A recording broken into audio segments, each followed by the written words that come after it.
हरे कृष्णा. प्रेक्षक हो, आपले गीता जीवनीमध्ये स्वागत आहे. भगवद्गीता जशी आहे तशी, अध्याय 4, श्लोक क्रमांक 25, भाग 1. दैवमेवापरे यज्ञं योगिनः पर्युपासते ब्रह्माज्ञावपरे यज्ञं यज्ञेनैवोपजुह्वति. भाषांतर. काही योगीजन देवदेवतांना विविध प्रकारचे यज्ञ अर्पण करून त्यांची चांगल्या रीतीने उपासना करतात आणि त्यातील काही जण परब्रह्मरूप अग्नीमध्ये यज्ञ अर्पण करतात. तर प्रेक्षक हो, मागील श्लोकांमध्ये भगवंतांनी अर्जुनाला सांगितले की जो कृष्ण भावना भावित होऊन कर्म करतो त्याला परमयोगी म्हणतात. तो सर्व काही भगवंतांना अर्पण करतो, म्हणजे त्याचे संपूर्ण जीवनच यज्ञ असते. यज्ञ म्हणजे भगवान श्रीकृष्णांच्या प्रसन्नतेसाठी कार्य करणं. म्हणून येथून पुढील 5 श्लोकांमध्ये भगवान श्रीकृष्ण वेगवेगळ्या प्रकारच्या 5 यज्ञांबद्दल आपल्याला सांगतात. तसेच योगी म्हणजे भक्त. भगवंत सांगतात की जो परमयोगी आहे तो माझा भक्त आहे. परंतु आपण असे समजतो की योगी म्हणजे जो तपस्या करतो तोही योगी आहे, जसे की कर्मयोगी, ज्ञानयोगी, ध्यानयोगी. परंतु जे केवळ भक्तियोगाचेच आचरण करतात, जे श्रीकृष्णांचीच विशुद्ध अनन्य भक्ती करतात, अनन्य म्हणजे अन्य नाही, केवळ कृष्ण, अशा योगींना परमयोगी म्हटले जाते. उदाहरणार्थ, एखाद्या घरामध्ये 5 सदस्य असतील. त्यातील एखादा मुलगा शाळा शिकत असेल तर शिकणं हा त्याचा धर्म आहे. एखादा कॉलेजमध्ये जात असेल तर त्याचा धर्म वेगळा आहे. एखादी मुलगी नोकरी करत असेल तर तिचा धर्म वेगळा आहे. जे वडील आहेत ते व्यवसाय करत असतील तर त्यांचाही धर्म वेगळा आहे. त्या घरातील स्त्री घर सांभाळते तर तिचाही धर्म वेगळा आहे. तर प्रत्येकाचं कार्य म्हणजे प्रत्येकाचा धर्म वेगवेगळा आहे. जर त्या घरच्यांच्या जीवनाच्या केंद्रस्थानी भगवंत असतील तर जे काही त्या घरामध्ये होत आहे ते सर्व भगवंतांच्या प्रसन्नतेसाठी होत असते. परंतु प्रत्येक जण वेगवेगळ्या पद्धतीने तो प्रयत्न करीत असतो, एवढंच. प्रेक्षक हो, त्याचप्रमाणे येथे आध्यात्मिक मार्गावर चालण्यासाठी वेगवेगळ्या प्रकारचे प्रयास करणाऱ्या योगींचे वेगवेगळे प्रकार सांगितले आहेत की जे वेगवेगळ्या प्रकारचे यज्ञ करतात. खरं तर यज्ञाची मूलभूत व्याख्या म्हणजे उच्च ध्येयासाठी त्याग. मग काही लोक जेव्हा भगवान श्रीकृष्णांच्या प्रसन्नतेसाठी नव्हे तर स्वतःच्या कल्याणासाठी देवदेवतांना प्रसन्न करण्याकरिता यज्ञ करतात, तेव्हा ते त्यांना भौतिकतेबद्दल जी आसक्ती असते तिचा त्याग करतात. म्हणजे जे या भौतिकतेबद्दल आसक्त असतात ते लोक यज्ञ पूजा करताना भौतिक गोष्टींचीच आहुती देतात. उदाहरणार्थ, काही लोक म्हणतात तेव्हा मला चांगले मार्क्स मिळू दे, मी तुला 1 किलो पेढ्यांचा नैवेद्य दाखवीन. किंवा कोणी म्हणतात की देवा मला चांगली नोकरी मिळू दे, मी तुला 11 नारळांचा हार अर्पण करील, वगैरे वगैरे. ते लोक तात्पुरत्या सुखासाठी असे यज्ञ करतात. त्यांना आध्यात्मिक जगताबद्दल कोणत्याही प्रकारचे ज्ञान नसते. ते याच जगामध्ये भोग घेऊ इच्छितात, म्हणून ते यज्ञ पूजा करून देवतांना प्रसन्न करू पाहतात. त्यांच्याकडून काही लाभ प्राप्त करू पाहतात. देवतांकडून आपल्याला भौतिक आशीर्वाद मिळतील आणि आपण त्या गोष्टींचा भोग घेऊ शकू अशी त्यांची समजूत असते. म्हणून ते इंद्र, सूर्य इत्यादी देवतांना संतुष्ट करण्याकरिता आपल्याकडील भौतिक वस्तूंचा यज्ञ करतात.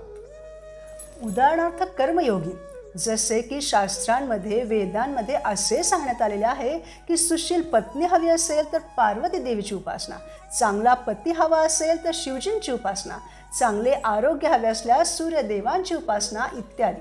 तसेच पुत्रप्राप्तीसाठी, धनप्राप्तीसाठी, नाव लौकिक कमावण्यासाठी इत्यादी भौतिक वरदान मिळवण्याकरिता भौतिक वस्तूंचा यज्ञ करावा. त्याप्रमाणे मनुष्याला जे हवे आहे त्यानुसार ते त्या देवी देवतांची उपासना करतात, यज्ञ करतात.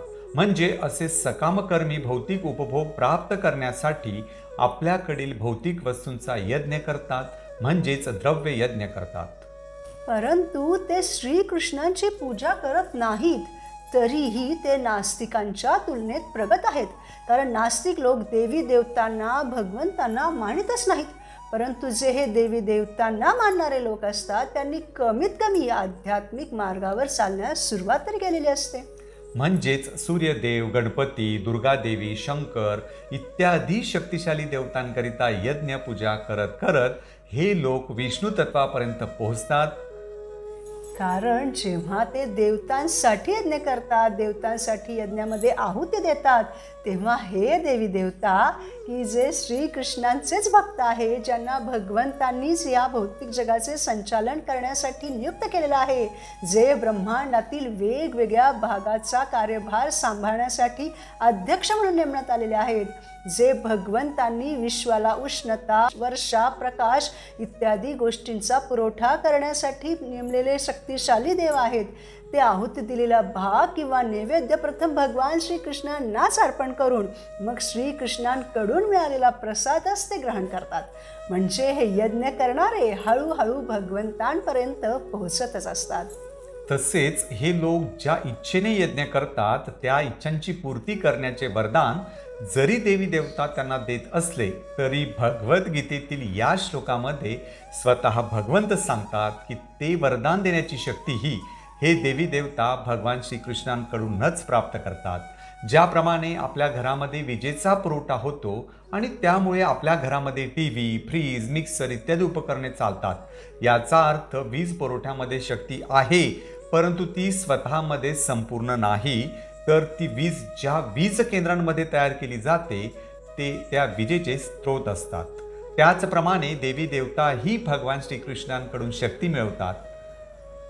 त्यामुळे खरं तर आपण साक्षात श्रीकृष्णांचीच पूजा केली पाहिजे, त्यांच्यासाठीच यज्ञ केले पाहिजे. देवी देवतांसाठी वेगळी स्वतंत्र पूजा करण्याची गरजच नाही, कारण जेव्हा आपण श्रीकृष्णांची पूजा करतो तेव्हा त्यामध्ये सर्व सेवकांची पूजा ही सम्मिलित असतेच.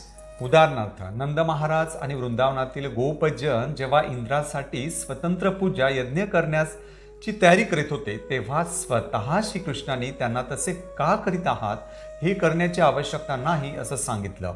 कारण इंद्रदेव हे भगवंतांनी त्यांना जी सर्व जीवांसाठी पाणी पुरवठा करणे सेवा दिलेली आहे तीच तर करीत होते, इतर काहीही नाही. त्यामुळे देवी देवतांसाठी स्वतंत्र यज्ञ करणे ही भक्ती नव्हे.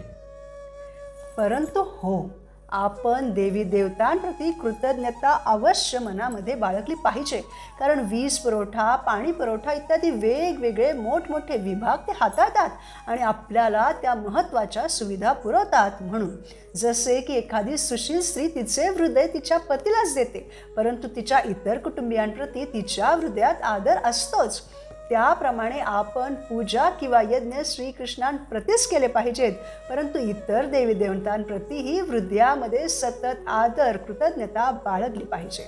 परंतु अनेक वेळा असं बघितलं जातं की जे उपासक देवी देवतांची पूजा करतात त्यांच्यामध्ये कृतज्ञतेचा अभाव असतो, की जे योग्य नाही.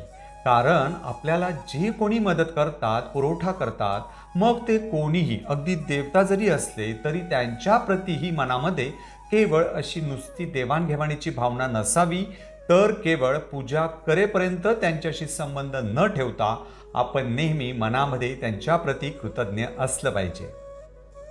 म्हणून प्रेक्षक हो, जीवनात आनंदी राहण्यासाठी आपण श्रीकृष्णांना प्रसन्न करण्यासाठीच पूजा यज्ञ केले पाहिजेत आणि देवी देवतांप्रती मात्र हृदयामध्ये सतत कृतज्ञता बाळगली पाहिजे. पुढील भागात आपण भगवद्गीतेच्या 4थ्या अध्यायातील याच श्लोकावर चर्चा करताना जे लोक देवी देवतांची पूजा नाही तर ब्रह्मज्योतीवर मनन करतात त्यांच्याबद्दल चर्चा करू. स्वतःसाठी भौतिक गोष्टींचा यज्ञ न करता प्रत्येक कर्म भगवंतांच्या संतुष्टीप्रित्यर्थ करूयात. वैदिक कर्मकांडांमध्ये न अडकता देवतांसाठीही मनामध्ये सन्मान ठेवूयात. धन्यवाद. हरे कृष्णा.